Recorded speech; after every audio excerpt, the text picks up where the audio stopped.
Breaking news, Viking Nation, the storm has arrived with 5 revelations that will shake this franchise to its core. A kicker's perfect season destroyed by forces beyond his control. A promising rookie vanished into thin air. The league admitting mistakes but refusing to fix them. A defensive star punished for protecting the purple. And a franchise quarterback stuck in medical limbo while his backup steals the spotlight. Each of these shocks could redefine the future of this team. And after what just went down in London and during this bye week, nothing will ever be the same. The injustice is real, the controversy is boiling, and the questions are piling up faster than Packers fans making excuses. So strap in, because the first revelation is about to detonate. And if you think you've seen chaos before, you haven't witnessed anything like what's coming next. This is where loyalty gets tested, where rivals start whispering, and where the Viking Nation either rises together or crumbles apart. Let's dive into the madness, starting with a scandal that has the entire NFL world talking about wires, kicks, and the league's bizarre refusal to make things right. Hold on tight, because what happened to Will Riker in London wasn't just bad luck. It was a technological nightmare that the NFL admitted happened but refuses to correct. Week 5, Tottenham Hotspur Stadium. Vikings trailing the Cleveland Browns 17-14 with 10 minutes left. Kevin O'Connell sends out his young kicker, the same guy who earlier this season drilled a franchise record 62-yarder. That almost ripped through the back of the net. Riker steps up for a 51-yard attempt, strikes it clean, perfect rotation, and then the ball curves hard right, missing the uprights and crashing his perfect season into pieces. But here's where it gets absolutely insane. Replays clearly showed the football smashing into the Skycam cable. BROADCAST equipment hanging over the field that had no business interfering. The rule book is crystal clear. If the ball hits the wire, the kick gets replayed. But the refs didn't see it. Nobody in the booth alerted O'Connell, and Riker himself was head down like a golfer, unaware his perfect strike had been sabotaged by technology. The missed kick went into the books as his first failure of the season, ending an 8-4-8 streak that had Viking Nation dreaming of a historic campaign. Riker had been absolutely flawless, all 11 extra points and 8 field goals, including that monster 62-yarder that had O'Connell saying it was almost dangerous. How much confidence he had in his kicker. But now, because of a wire that shouldn't have been there, Riker's perfection is tainted. And the league's response? According to NFL insider Jordan Schultz, Riker's agents and the Vikings front office formally requested that the league remove the missed kick from the stat sheet. And the NFL did something shocking. They admitted the officials missed the call, acknowledged the wire hit, confirmed the injustice, and then said they won't make the statistical adjustment. Let that sink in. The league admits they screwed up, admits Riker's kick was compromised by their own equipment, admits the rulebook says the kick should have been replayed, and then does absolutely nothing to fix it. It's bureaucratic nonsense that makes you wonder if the NFL even cares about fairness, or if they're just terrified of setting a precedent where players can appeal blown calls. But this isn't some borderline judgment call. This is clear, undeniable interference caught on camera, acknowledged by the league, and still left to stand because of convenience, laziness, or fear of opening Pandora's box. It's a slap in the face to Riker, who did everything right and still got penalized for something completely out of his control. Now, the Vikings won that game 21-17. Thanks to Carson Wentz finding Jordan Addison for a last-minute touchdown. So Riker's missed kick didn't cost Minnesota the victory. But that doesn't make it okay. That doesn't erase the fact that a 24-year-old kicker who's battled through injuries and clawed his way back to dominance now has a blemish on his record that shouldn't exist. Viking Nation, you know what this means. The NFL doesn't care about us. The league will admit mistakes when convenient, but won't lift a finger to actually correct them. When the Vikings get screwed, we're expected to just smile and move on. But we don't forget, we don't forgive, and we sure as hell don't let the Packers or Bears forget when they come whining about their own injustices. So here's the question.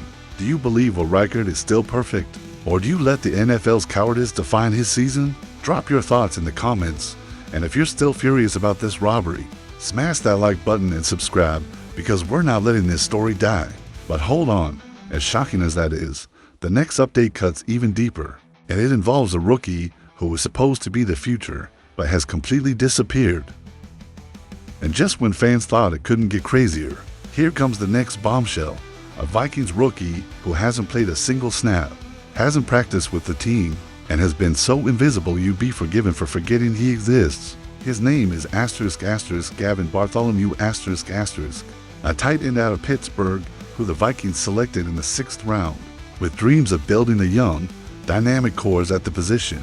But those dreams have turned into a medical mystery, because Bartholomew started the season on the physically unable to perform list and hasn't come off it since. We're now mid-October, halfway through the season, and this kid still hasn't touched the field. No training camp reps, no preseason action, no practice squad work, nothing.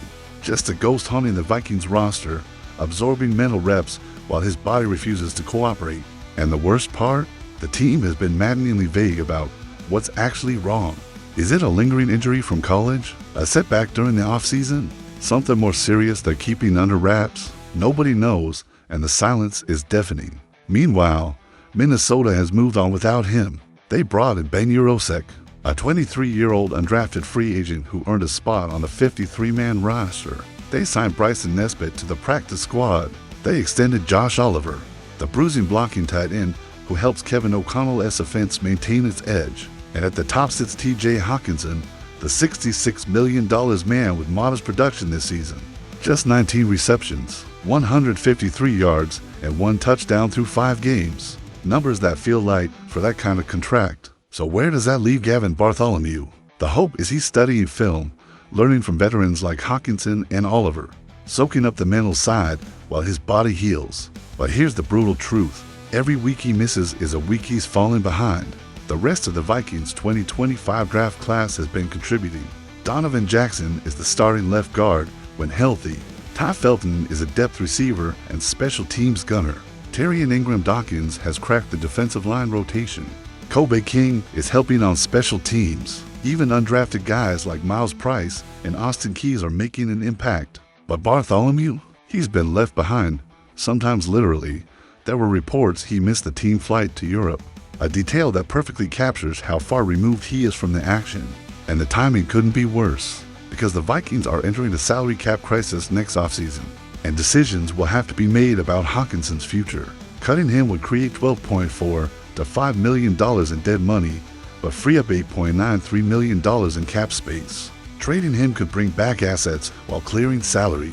Neither seems likely right now, but the fact they're being discussed tells you how complicated the tight end picture could get in 2026. And if Bartholomew isn't healthy and ready to compete by then, he could find himself buried even deeper, watching as the Vikings invest elsewhere and leave him as an afterthought. Bartholomew's story isn't over.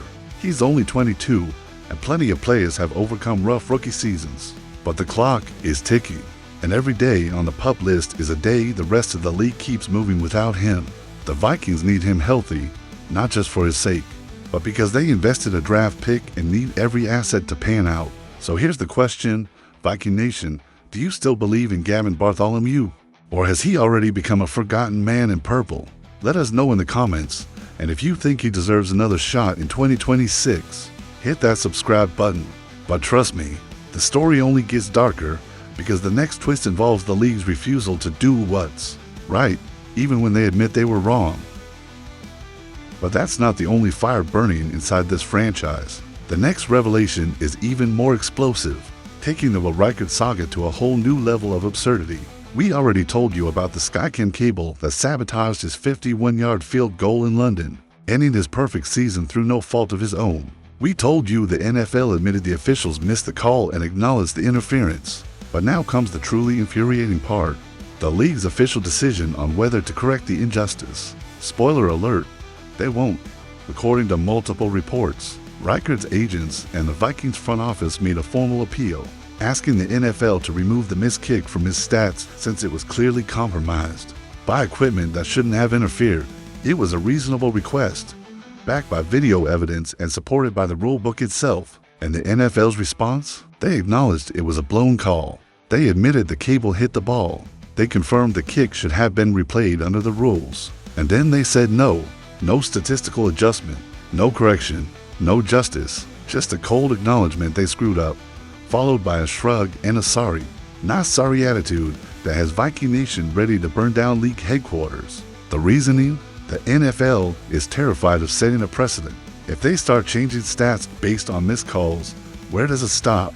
Do they adjust every blown pass interference that cost a receiver a touchdown? Every missed holding call that led to a sack? Every phantom roughing the passer that extended a drive? The league knows that once they open that door, they'll be flooded with appeals demanding retroactive corrections for every injustice in NFL history.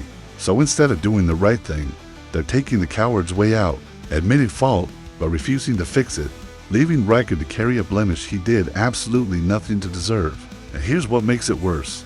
The Vikings won that game. They didn't need Riker's 3 points because Wentz drove them down and hit Addison for the game winner. So the missed kick didn't change the outcome. But that's not the point. The point is fairness. The point is integrity. The point is when the league admits they got it wrong. They should have the guts to make it right instead of hiding behind bureaucracy and fear. And the point is what Riker deserves better. This is a 24-year-old kicker who's overcome adversity at every turn. Last season, he started his NFL career on fire until a quad injury in Week 8 against the Colts derailed everything. He missed 2 field goals in that game, sat out for weeks, and when he came back, his rhythm was gone. He struggled down the stretch, and the whispers started, maybe he's not reliable. Maybe the injury broke him. Maybe the Vikings should look for a replacement. But Riker didn't fold.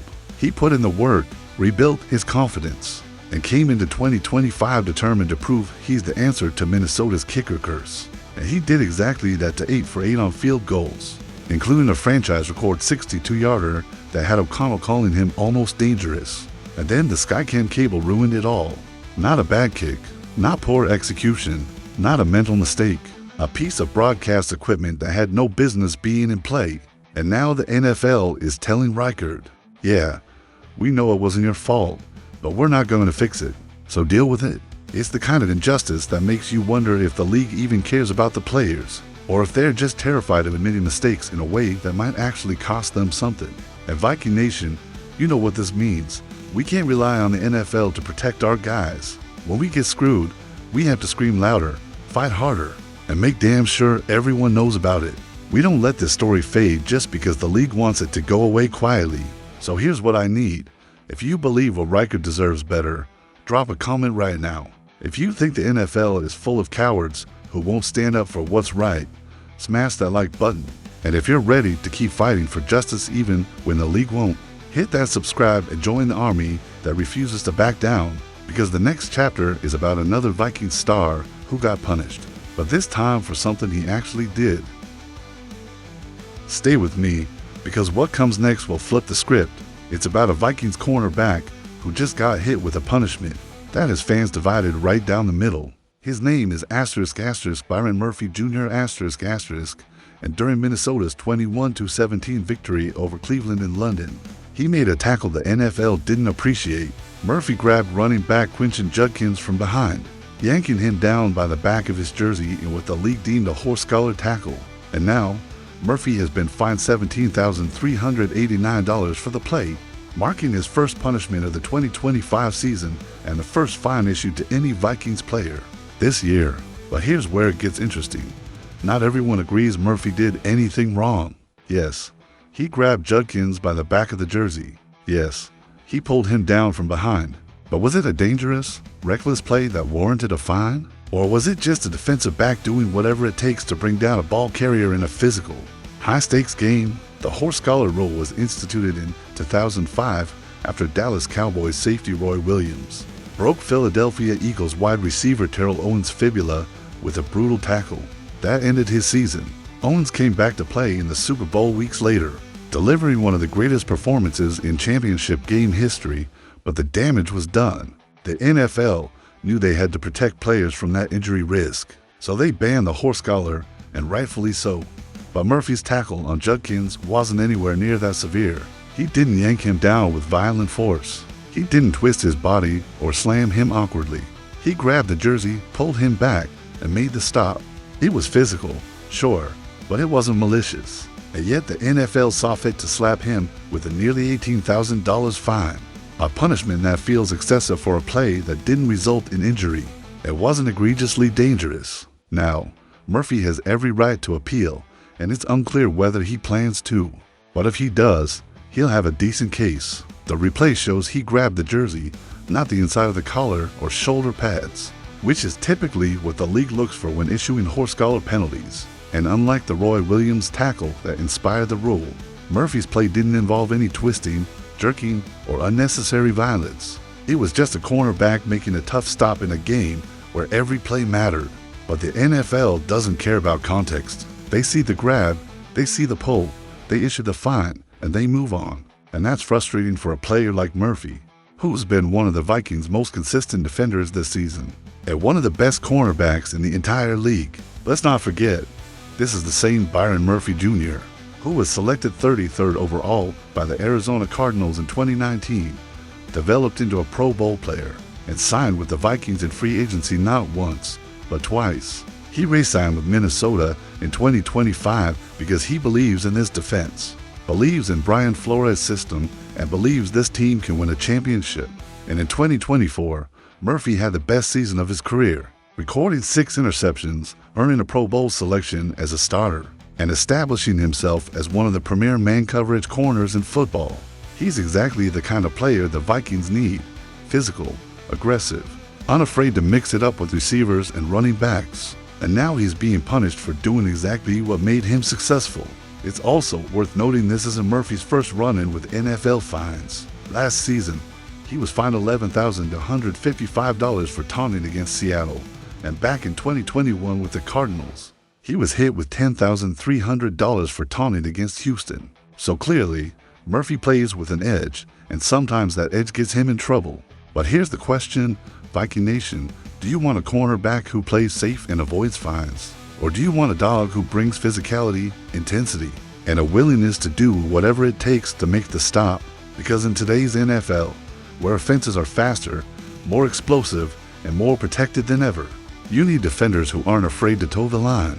You need guys like Byron Murphy Jr., who will grab a running back by the jersey and yank him to the ground, because that's what the moment demands. And if the league wants to fine him for it, so be it. The Vikings will pay the money, Murphy will keep playing his game, and the rest of the NFC will keep getting reminded that this defense doesn't back down from anyone. So here's what I need. If you think the fine is garbage and the NFL is to soft on offense, drop a comment. If you believe Byron Murphy Jr. is worth every penny because he plays the right way, smash that like button. And if you want more coverage of this elite defense, hit subscribe. But listen, the next chapter divides the fan base right down the middle, because it's about the franchise quarterback who still can't get on the field, and the backup who keeps proving he belongs. And if you think that was wild, this story might just redefine everything you thought you knew about the Vikings quarterback situation, because **J.J. McCarthy's ** return to the field is still shrouded in mystery, doubt, and uncomfortable questions that nobody in Minnesota wants to answer. Let's recap the nightmare that has been McCarthy's NFL career. The Vikings drafted him in the first round of the 2024 draft, a talented Michigan quarterback with a national championship pedigree and leadership qualities. That made Kevin O'Connell fall in love. But before McCarthy could take a single regular season snap, he suffered a devastating injury that ended his rookie season before it started.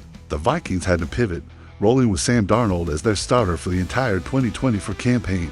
And Darnold played well enough to earn himself a lucrative contract with another team in the offseason. So heading into 2025, the plan was clear. J.J. McCarthy's time had finally arrived. He was going to be the starter, the franchise guy, the future of this organization. And then disaster struck again. Just 2 games into the season, McCarthy suffered an ankle injury that knocked him out of action. He's now missed the last 3 games, and even with an early bye week giving him extra recovery time. The latest reports suggest he's still not ready to return. According to NFL insider Tom Pelissero, McCarthy had a solid week during the bye, and he's expected to return to practice this week. But, and this is a huge but, McCarthy still isn't 100% recovered from the ankle injury. The Vikings need to see how his mobility looks, how the ankle responds to stress, and whether he's comfortable operating at full speed before they even consider putting him back on the field. And in the meantime, Carson Wentz has been holding down the fort as the starter, and he's been damn good at it.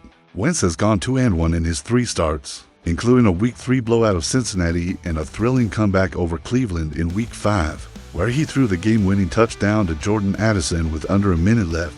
Wentz has looked confident, poised, and capable of running O'Connell's offense at a high level. And now the Vikings are facing an uncomfortable reality. They have a backup quarterback who's playing well enough to win games, and a franchise quarterback who can't stay healthy. So what do? The smart move is to not rush McCarthy back. If he's not 100%, if the ankle isn't fully healed, if his mobility is still compromised, then forcing him onto the field would be reckless. The Vikings have seen too many young quarterbacks get thrown into bad situations and suffer long-term consequences. They don't want McCarthy to be another cautionary tale, so they'll let him heal, let him practice, and let him prove he's ready before they hand him the keys to the offense. But the longer he sits, the harder it will be to take the job away from Wentz. And that's the uncomfortable truth nobody in Minnesota wants to talk about. What if Carson Wentz is just better right now? What if the Vikings are a more effective, more dangerous team with Wentz under center than they would be with a still recovering McCarthy? What if the franchise quarterback they invested a first-round pick in is losing his job to a journeyman backup who's been counted out a dozen times, or keeps finding ways to resurrect his career? It's the kind of quarterback controversy that can tear a locker room apart if not handled carefully, and the Vikings know it. That's why they're being so cautious with McCarthy's return, why they're not putting a timeline on it, and why Pelissero's report emphasized the team needs to see McCarthy comfortable and in operational rhythm before they put him back in games. They're not going to rush this, even if it means Wentz starts Week 7 against Philadelphia and beyond. But here's the flip side. Wentz is also dealing with a shoulder injury, something that bears watching as the week progresses. If Wentz can't go, then McCarthy might be forced back into action whether he's ready or not. And that's a worst-case scenario, because you don't want your franchise quarterback's return born out of necessity rather than readiness. You want him back because he's healthy, confident, and prepared to take over for the long haul, not because the backup got hurt and you have no other options. So where does this leave the Vikings? Honestly, in a murky, uncertain place. They have the quarterbacks who could start, one who's playing well but dealing with an injury, and one who's the future but can't get on the field. They have a coaching staff that wants to protect their investment in McCarthy, but also wants to win games right now. And they have a fanbase split between supporting the kid who's supposed to be the answer and appreciating the veteran who's actually getting results. It's messy, it's complicated, and it's not going away anytime soon. The Eagles game in Week 7 will be a huge test, no matter who starts. Philadelphia is struggling, but they're still dangerous, and the Vikings need to keep stacking wins if they want to stay in the hunt for the NFC North title and a playoff spot. And whether it's Wentz or McCarthy under center, the pressure will be enormous. So here's the final question. Viking Nation, do you trust J.J. McCarthy to come back and reclaim the starting job? Or do you ride with Carson Wentz as long as he keeps winning? Drop your answer in the comments. And if you want to stay updated on every twist and turn in this quarterback saga, smash that subscribe button and join thousands of Vikings fans who refuse to miss a single update. Because what comes next could be the aftershock that topples the whole season. And if this week felt like an earthquake, what's coming next could be the aftershock that topples the whole season. Because the Minnesota Vikings are standing at a crossroads, and every decision they make from here will define whether this team becomes a championship contender or a cautionary tale. The Will Riker situation exposed the NFL's unwillingness to correct injustices, even when they admit mistakes. It showed the league cares more about avoiding precedent than protecting integrity, and it left a young kicker with a blemish he did nothing to deserve. But Riker will keep kicking, keep drilling field goals, and keep proving he's the answer to Minnesota's kicker curse. The NFL can refuse to fix the stat sheet. Viking Nation knows the truth. Gavin Bartholomew is the forgotten rookie stuck on the PUP list all season, watching from the sidelines as his peers contribute and the team moves on. His story reminds us the NFL is brutal, unforgiving, and waits for no one. If Bartholomew can get healthy and prove he belongs in 2026, great. But if he can't, he'll become just another draft pick that didn't pan out. The Byron Murphy Jr. find is a microcosm of the modern NFL, a league that preaches player safety but punishes defenders for playing physical football. Murphy made a tackle that wasn't malicious, wasn't dangerous, and didn't result in injury. Yet he's out nearly $18,000. It's arbitrary enforcement that drives players and fans crazy. But Murphy won't let it change how he plays. He's a Pro Bowl cornerback who brings physicality to every snap, and the Vikings are better because of it. And then there's the J.J. McCarthy situation. the one that has the potential to define this entire season and shape the franchise's future. McCarthy is the quarterback the Vikings invested in, the guy they believe can lead them to championships for the next decade. But he can't stay healthy, and in his absence, Carson Wentz has stepped up and proven he's more than capable of winning games. So what happens when McCarthy is finally cleared? Does he reclaim the starting job immediately? Or does Wentz force the coaching staff into a genuine competition? And what happens if Wentz keeps winning and McCarthy ends up on the bench, watching his career slip away before it started? It's the kind of dilemma that can make or break a franchise. Handle it right, and the Vikings could have the capable quarterbacks, depth at the most important position, and flexibility to navigate injuries and adversity. Handle it wrong, and you create a toxic locker room, a divided fan base, and a situation where nobody wins. Kevin O'Connell is walking a tightrope, and every decision will be scrutinized by millions of fans who just want to see their team succeed. So where does that leave the Vikings coming out of the bye week? Honestly, in a better position than most realize. They're 3-2. They have shown they can win games in different ways, and they have talent on both sides of the ball. The defense is elite, led by Brian Flores' aggressive scheme and playmakers like Byron Murphy Jr. The offense is explosive, with weapons like Jordan Addison, Aaron Jones when healthy, and a tight end core is deeper than people realize. And special teams have been solid, with Will Riker proving he's one of the best young kickers in the league. Blown calls and Skycam cables be damned, but the questions remain. Can J.J. McCarthy get healthy and prove he's the franchise quarterback? Can Carson Wentz continue his resurgence and give the coaching staff a legitimate dilemma? Can Gavin Bartholomew finally get on the field and contribute? Can Will Riker shake off the injustice and continue his march toward elite status? And can Byron Murphy Jr. and this defense keep playing with the physicality that makes them feared? Fines be damned. These questions will define the next 2 months of Vikings football, and the answers will determine whether this team makes a deep playoff run or falls short of expectations once again. But here's what I know for sure. Viking Nation doesn't quit. We don't back down when the league screws us over. We don't panic when injuries pile up. We don't lose faith when the quarterback situation gets murky. We keep fighting, keep believing, and keep showing up every Sunday to support this team through the highs and the lows. So if you're still riding with the Vikings, if you believe this team can overcome adversity and make noise in the playoffs, then I need you to do 3 things right now.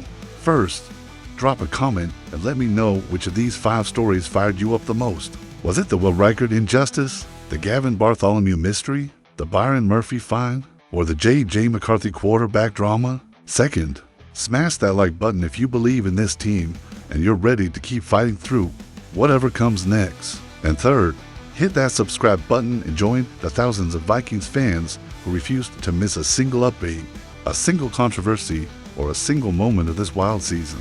Because if you thought this week was wild, just wait until the rivals make their counter move. That war is only beginning. The Packers are watching. The Lions are lurking. The Bears are, well, the Bears are being the Bears. The NFC North is wide open, and the Vikings are right in the thick of it. So stay locked in, stay passionate, and stay ready for whatever comes next. This is Viking Nation, and we don't back down from anyone. Skol!